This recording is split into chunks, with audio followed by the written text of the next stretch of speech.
Hi guys, turuan ko kayo mag-open ng time deposit via Metrobank app.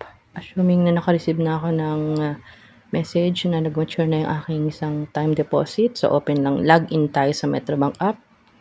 Username and password. So, punta lang tayo sa My Accounts. So, yung mga accounts ko. So, dalawa lang yan. Maliit lang yan guys. So, yan. Tinignan ko. Nag-mature na nga dyan. So, blurry.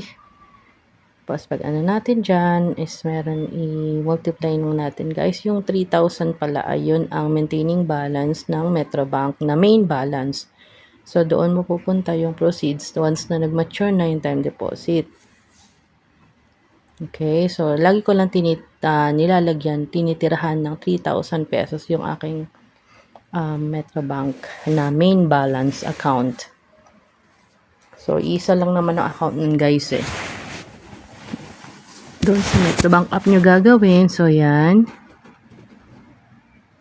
Itinipe ko doon ang aking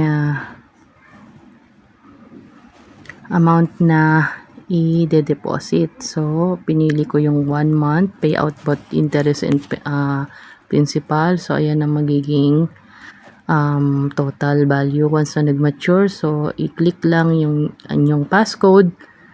So, yun lang guys. Processing transaction. So, tomorrow pa yan makaka-receive ng notification na i-open na yun ng successfully. So, sa ngayon, yun pa rin ang balance niya. So, makareceive ka lang ng notification sa SMS na thank you for applying yun nga, time deposit account. Basta 30 days ang tatakbuhin nun. Salamat.